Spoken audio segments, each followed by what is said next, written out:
Joining us now from the CBOE trading floor is Scott Bauer. He is the CEO of Prosper Trading Academy. So, Scott, are you among those analysts that you think this is going to shift things for oil? You know, you've got so many different dynamics right now really pushing and pulling on the price of oil.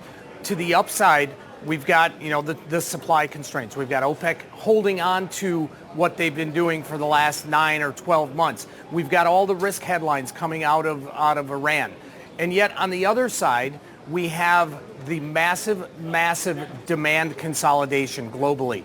And you have this major push and pull. And right now, fundamentally, the demand constraints that's going on right now, the slowing demand, that is really overtaking all of the other risk headlines. And look at today, for instance. Today was just a perfect example. We saw oil higher in the morning off of the EIA report that we got, that there was just a major drawdown, right? We saw oil higher. And then all of a sudden, after people were looking at it, traders and the like were really kind of pulling apart this report. It was really due to, well, what happened with the hurricane in the Gulf over the last couple weeks. So now oil back, it's down on the day. It's down over 1.5% or so on the day. So in the near term here, unless something catastrophic happens out in Iran, out in the Middle East, to me, the pressure is really on the downside. Pressure on the downside. What kind of price are we talking about right now? It's trading at 55.68. Do you have a call in the short term?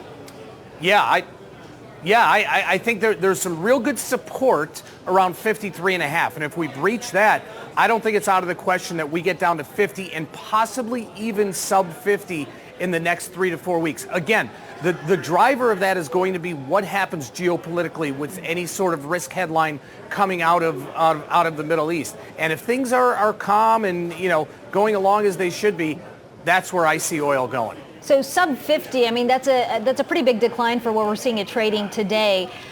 We've had some analysts on who say, look, what's happening in the Middle East right now is not the big weight. As you point out, it is about the demand and supply concerns. But what is going to overtake that? Is it going to come down to a closure of Strait of Hormuz? Or what do you think will have to, escalate the situation over in Iran in order to really see the kind of downside pressure that you've pointed to? Yeah, probably some rhetoric, and I don't know what exactly will cause that, but some rhetoric that military involvement is going to happen, whether it's from the U.S., whether it's from Great Britain, wherever it is. That, to me, would be the catalyst. Anything short of that, people in the media, we get numb to seeing these sorts of instances over and over and over. So if it doesn't escalate to the point of some military involvement, then that's really why I see near-term pressure on the price of oil here. Okay, Scott, we'll check back in with you on that as we monitor what's happening out of Iran. Scott Bauer there joining us from Chicago. Thanks.